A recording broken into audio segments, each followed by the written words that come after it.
Grant with us. We've looked forward to having you for a long time with us, Natalie. Thank you so much for taking the time. Thank you. I'm honored. Thanks for having me. Yeah, so congrats on singing the national anthem the other night at the Republican debate. That was amazing. And if not to get political here, but if I had to choose a winner, it'd be you. But Thank how you. did that experience go? How was that for you? It was such an honor, but it was also this interesting inner mind dialogue I had going on the whole time I was singing because I usually sing that song at a ball game. And Mm, so I'm used to just kind of being myself and taking liberties and getting really excited. And you kind of feel like this is a very different environment than a football game. And everyone's in suits and we're Hmm. all dressed up. So I just had to kind of go, well, in my like inner dialogue while I'm saying don't mess up the lyrics, even though I've sung it so many times, it does not matter. The pressure to not mess up the lyrics is very real. And I'm going, okay, can I be myself? Yes, still be yourself, but don't go too far because you don't want to be too much because this is like a very conservative presidential thing. hmm. So that was That's basically funny. what was happening. There you go.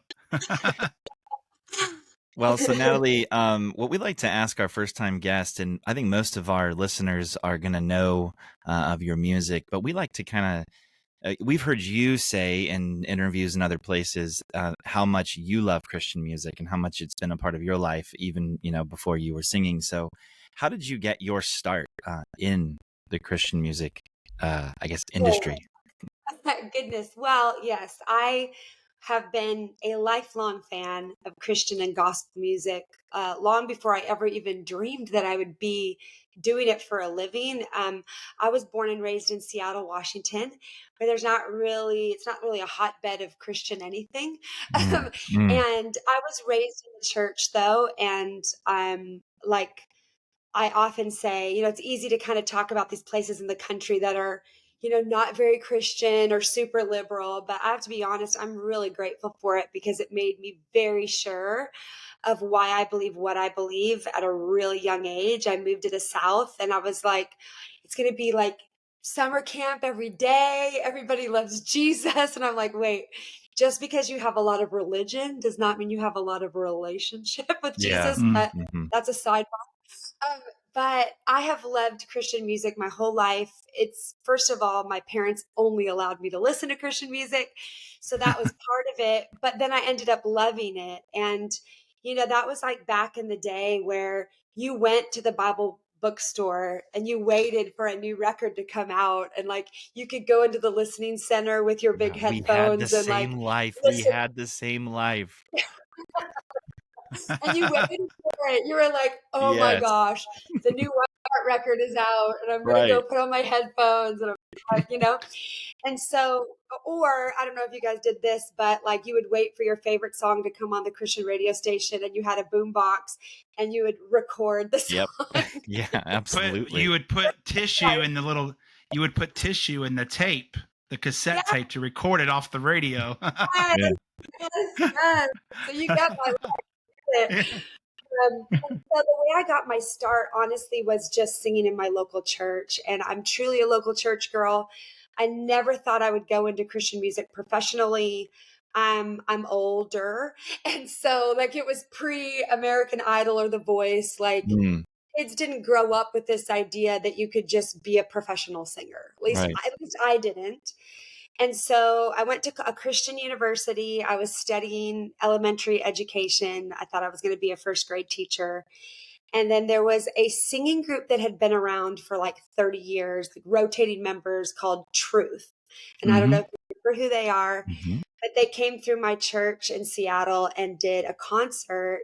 And I was like, oh, that'd be kind of cool to do. Like I could take a year off of school or whatever and go do that. And so I auditioned and I dropped out of my junior year of college and thought I would end up coming back eventually. I never came back. Yeah. That's sort of what God used to be like, this is what I've actually been preparing you for. And it was honestly during I call Truth Christian Music Boot Camp. I don't know how much you know about it, but I got paid $50 a week, and Mhm. we did 335 concerts a year. So it Hmm. was hard, Yeah, like really, really hard. Yeah. we But had. Go go ahead. ahead. Go ahead. We had Jody McBrayer on, and he said the same exact thing. He said it was it was like a boot camp, and he's like he ate night after night after night. I was in it with him, and it was just it. But I look sometimes at newer artists now, or artists that have gone through these reality talent shows, and it's not like I'm dissing that in any way, but to make it for the long haul, like to make it for 25, 30, 35 years, I sometimes think you need the really hard yards in the beginning. Hmm. Otherwise, sometimes I think those other things, like if you hit big really quick, there's Yeah. it's not your own, it's not even your fault. It just Sure. sets you up for an expectation that you might not be able to maintain, Yeah. Well, I I mean, it's the same with people in the church world, like that Yeah, have you got to start from like the bottom, like yes. and I've always heard it say, God's not going to give you more if you can't be faithful in the smaller things, Uh, and a lot of times you got to go through, you know, the yeah, fun stuff, you gotta put in the work. uh, and yeah, and then all along the way you'll go through tests and trials and learn, oh, so that's how you do it, or that's not how you do it, and so Totally, totally. well, um, a lot of times those are seasons in our life. You like how I'm going Oh, with this? transition. Look at you. I love a Yeah, well-placed pun. your your upcoming album season's releasing on October the 6th, and we have got to hear it, and we're such big fans. And not only is it a collab album, but it's songs that we all grew up listening to, and current songs as well. So tell our listeners about Seasons. Yeah, it's funny because I think sometimes when you say you're doing a covers record, it almost can be discounted a little bit. Like, oh, they have to fulfill their record contract, or they're doing something to get them, to hold people over from like this last record to the next real record. And this is not that for me. This is probably going to go down as like my favorite record I've ever made.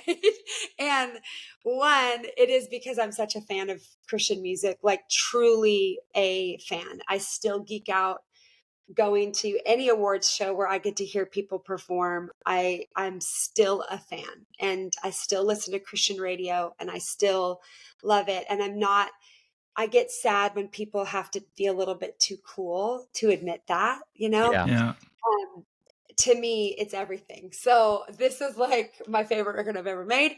And really the inspiration for it came back in the lockdown of 2020. My husband and I started doing songs on Instagram and Facebook or whatever, just to try to keep from losing our own minds. And Hmm. and we called it a song a day keeps the crazies away. And we kind of thought, oh, this might minister to some people. We could never have prepared ourselves that, like, I think the last count was 76 million people watched those videos or something Yeah. insane. Wow. Yeah. And for us, that was like, it not only was just a kind of a sign that people were really connecting with this, but I did some of my own songs on those for sure. But what I really did is I went back and I just started performing songs that I loved from my childhood, from college, or from current radio, or from whatever, and just kind of doing it the way I would do it. And people seemed to really connect with that. And I really loved it. And that's really where the inspiration came from. Mm. And it really was for also like my kids and a generation of artists who are kids, and saying the I love, like, God's always doing a new thing, he's always moving us forward, but there is something really powerful and important to honor by looking back and seeing what has come before and what has been done, and songs that maybe got put on a shelf that never should have been. And like, we did We Will Stand by Russ Taff, and Hmm. Mm. Several of all of those artists, with the exception of Kane, and that's because their parents have done the job of educating them on Christian Right. music. They grew up on it. But all the other artists, not to diss on them, but because they're young and they didn't know, they came into the studio and they were like, "You guys have like written a song that sounds so retro, and it is awesome." And we were like, "It is retro. It's from Yeah. 1930." There's a reason for that. Or like Another Time, Another Place, which for me, Sandy Patty and Wayne Watson, or Sandy Patty and Larnell Harris, they were Mm. the Celine Dion and Peebo Bryson Oh, of, yeah. like, they were like the classic 90s duets. You listen Yeah. back to that and it sounds like a Disney movie. And Hmm. I realized I did it with Jonathan McReynolds, and he was born the year that song came out. Yeah.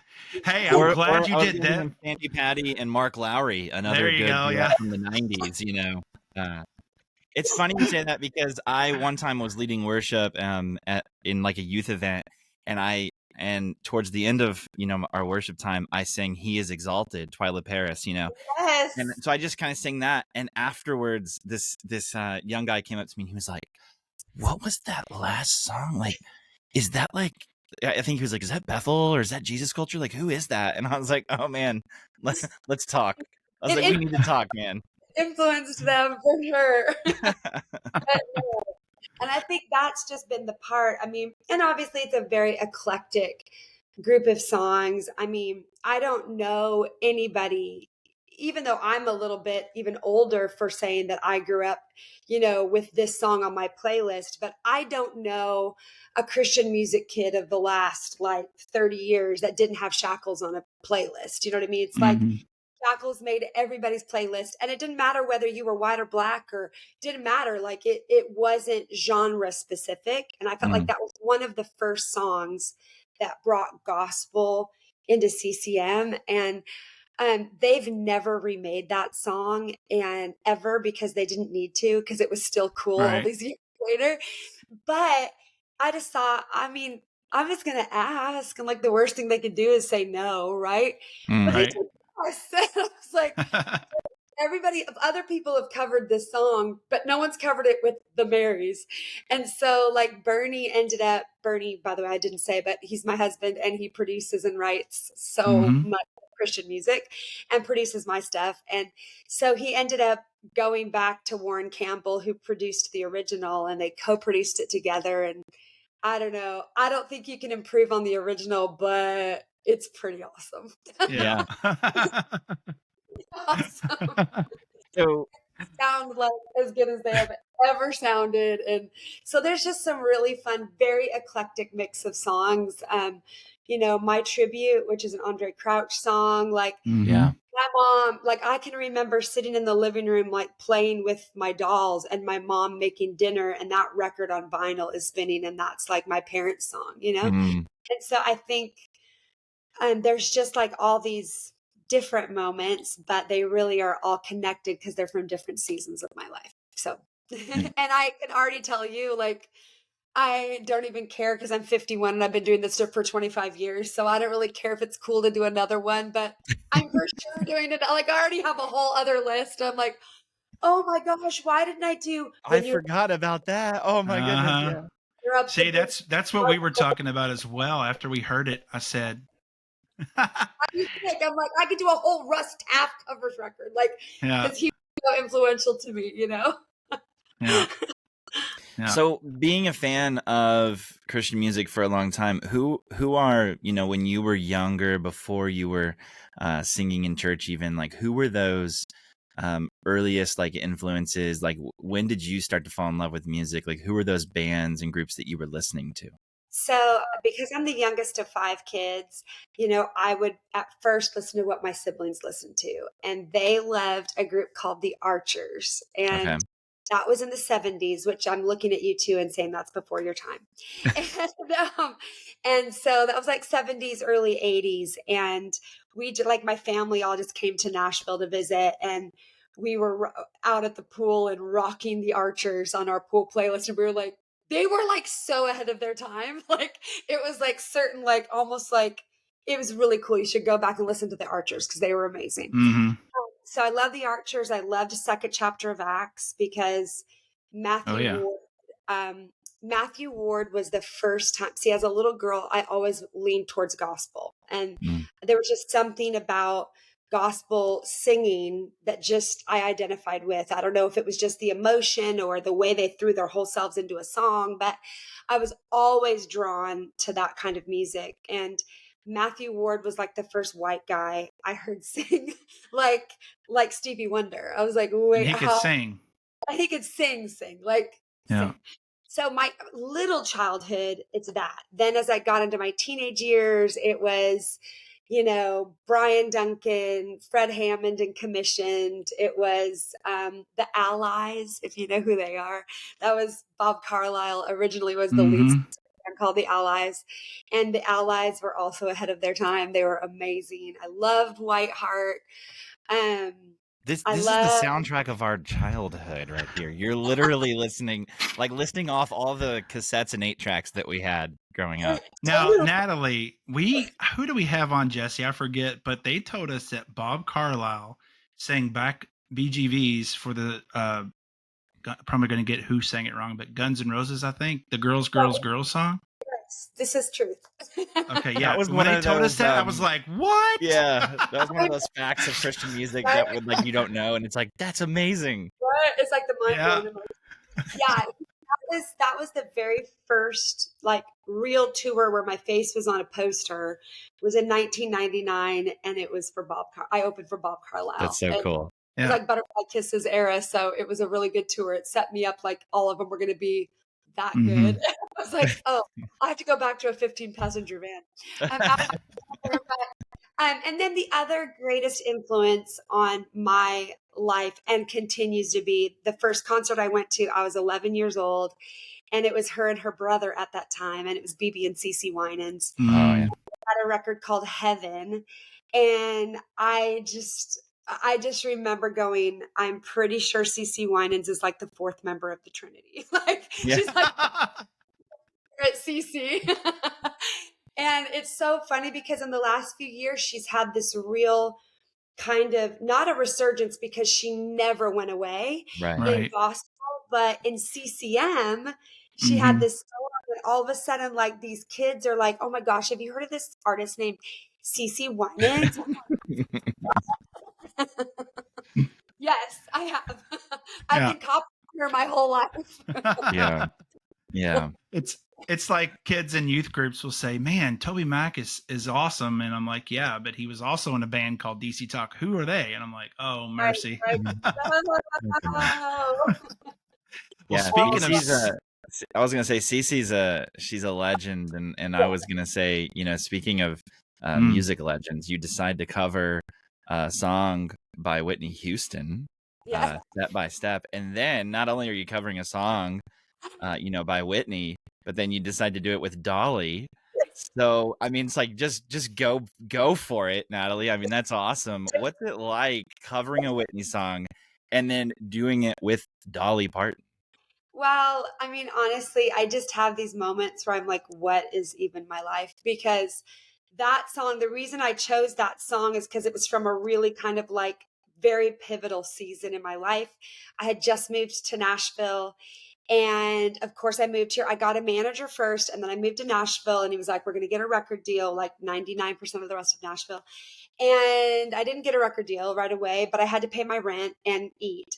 And so I got this job at Medicare, and I had to drive I had a really beat up old Volkswagen Golf. And like if you got above 55 miles an hour, it would like the steering wheel would shake. But I had a cassette player that worked, and The Preacher's Wife had just come out, and I was like, I love Whitney, and that whole soundtrack is just literally everything.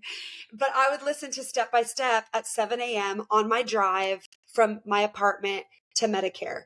And it would get to that little part where Whitney would be like, come on, baby, got to keep moving. Come on, baby. I'm like, yes, Whitney, yes. So I'd be like driving every day listening to that song. And so fast forward, I'm doing the Seasons record. I'm like, I kind of have to do that song because I'm living my dream. But back then, it really took some kind of like steadfast belief in what God had put on my heart to do, to keep at it, you know? And long story short, I never dreamed Dolly Parton would be singing on the song with me. I sang at Dollywood this year. She just happened to be there. She asked to sing with me. We ended up meeting. I didn't know my manager pitched the song to her. I literally had no clue. And then she passed. She said, I can't do it. I'm too busy right now, because she just finished a covers record. Mm-hmm. And then literally it's like out of a made for TV movie. I guess somebody gave her the actual track.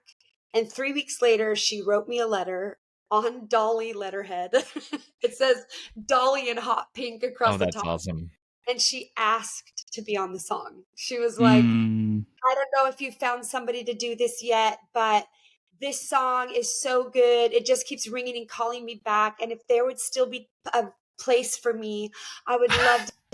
Like, you're Dolly Parton. Yeah, like Of course there's a place for you. So anyway, that is literally how it happened. And she's been so supportive. She's posted all about it. She's just like kind of what you hope and think she's going to be, like kind and down to earth. She actually really is. So Yeah.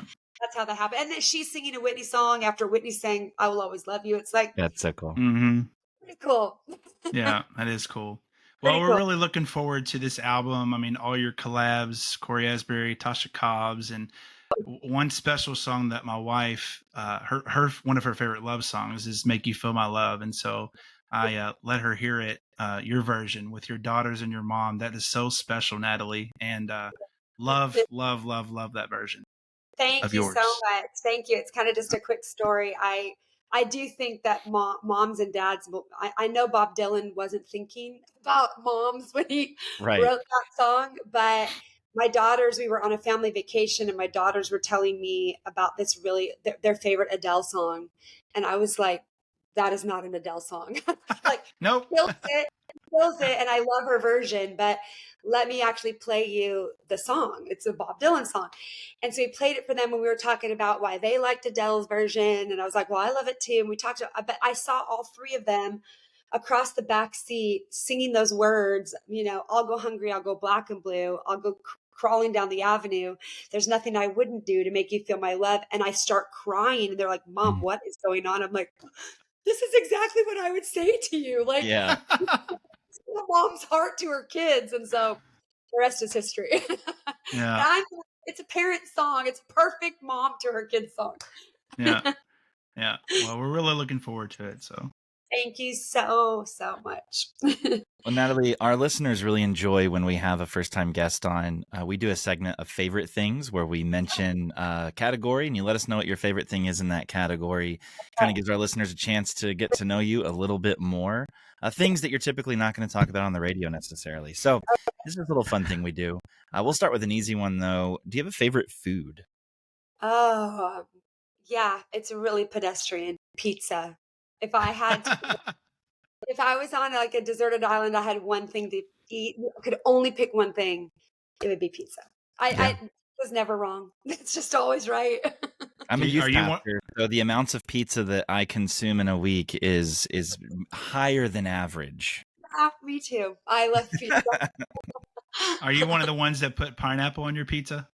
I do like pineapple on my pizza. That's Oh, good. now we're getting controversial. Now we're getting political. Here we go. I can go without.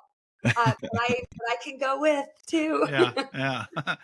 Do you have a favorite movie? I do. For the people who are not conservative, I'm going to say The Notebook. For the people, because I love The Notebook. We cry. I still cry. But I really love The Sound of Music. I grew up with it with my parents, and now I watch it with my girls, and I love The Notebook. But yeah, and I love Gladiator. So I know it's hard to pick, but those would be my three. Two very vastly different movies. I know. I know. It doesn't make any sense. So different, almost as different as pineapple and pizza. Almost like they can't be mentioned in the same sentence. I'm just saying, okay? Do you have a favorite show that you've binged? Okay, so this is going back a little bit, but it still is probably our favorite binge ever. 24. Okay. Yeah, that's a good one. We So was loved the it. movie. Yeah. I was really sad that it went away, but 24 was where it was at. My Mhm. new favorite is Severance. If you haven't seen it, it's really, really good. Okay. All right. Awesome. Really, it's on Do you Apple have TV. a favorite artist of all time? Probably Cece. I mean, it's hard because um Whitney was so great until she wasn't, right? Cece Mm-hmm. has she's never gonna not be great. She's the Yeah. goat.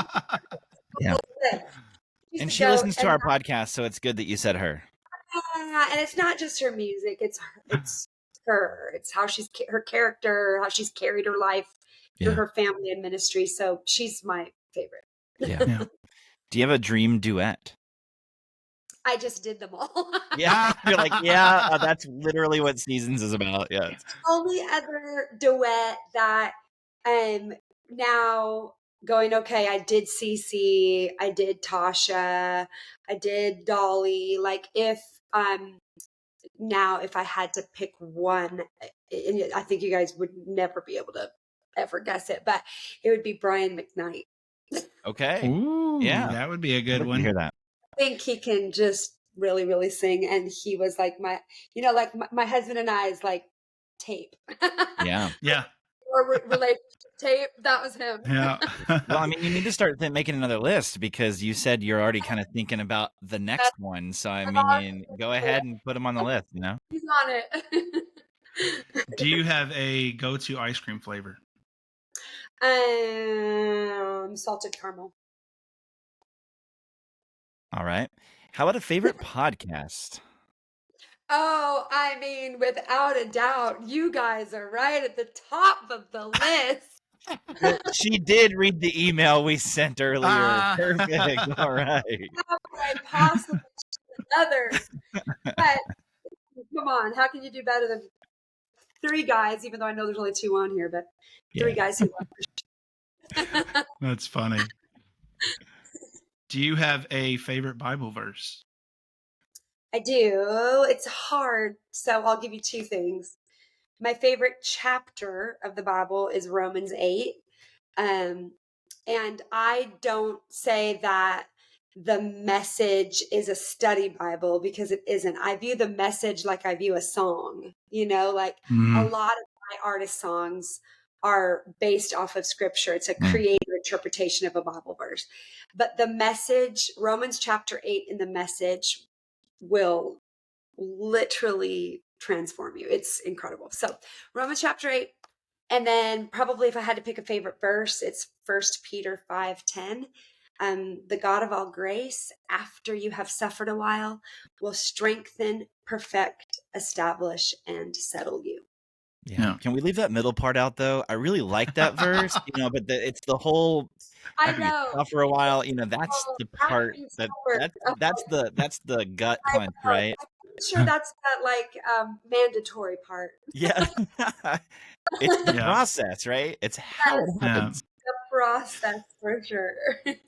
Well, besides your new album coming out October 6th, what else is next for you, and how can our listeners keep up with you? Uh, well, I'm pretty active on my socials. That's an easy way to keep up. I post often, and it's really me. I think that's important for Yeah. people to know. I've never allowed a company or anything to post on my behalf because I think that I was never looking for the highest numbers. I was looking for the highest engagement. And I Mm-hmm. really wanted people to know it was me and it was the real me. So that's the best way to keep up with me. And next, our twin daughters are juniors in high school right now. So honestly, I think one thing people know about me is family for us is literally everything. And so I am touring like crazy. Bernie and I are touring. I just got off the It's Time tour. We're hoping we're going to do more of those. I have a Christmas tour coming up with Danny Goki, our eighth annual Christmas tour. So definitely busy on the road, but also balancing that with being home for all the things with our kids because I don't want to miss a Yeah. thing. Well, speaking of Christmas music, Natalie, you have one of the best Christmas albums ever. And I will say, not just the Christian music, guys, but it is time for new Christmas music. So I will tell you this, that this is really, I'm going to give you an insider piece of information. My record company didn't count Christmas records towards my contract. So I made one Christmas record and I was like, I just gave them a free record. Yeah, that's a lot of work. I will, as soon as I possibly can, I will be making a Christmas record immediately. Yeah. Well, for now, we'll just go and find you and Danny on the road, okay? Yes, yes, yes. We love doing our Christmas tour together because it's basically the whole night we're together. It's Yeah. a really fun night. It's a really fun night. Well, Natalie, to wrap up, we'd like to see if you'd be willing to share something that God has been doing even recently in your life that would help build our listeners' faith. Yeah, I think that an understanding of the presence of God over just the last couple of years, even as my husband and I lead the creatives at our church in Nashville called the Belonging Co. And it's one thing to work for God. It's another thing to understand what it means to just be with God. And I think that sometimes when you talk about like the presence of God, sometimes people have made that a little bit like hocus pocusy. You know what I mean? Like a Hmm. little spooky, like, oh, is it one of those like Holy Spirit weird people? Like I'm not talking about anything falling from the sky or like I'm talking about scripture and the word of God telling you that his presence is actually available to you in a very tangible way. And I think about back in Exodus 33 when Moses was, basically God had said, hey, I am going to deliver you to the promised land because I promised you I would, and I never go back on my word. But because of your sin and your disobedience, I'm going to hold my presence back, right? And Moses basically said, this is my paraphrase version, but what good is the promised land without your presence? Like your Hmm. presence is the promised land.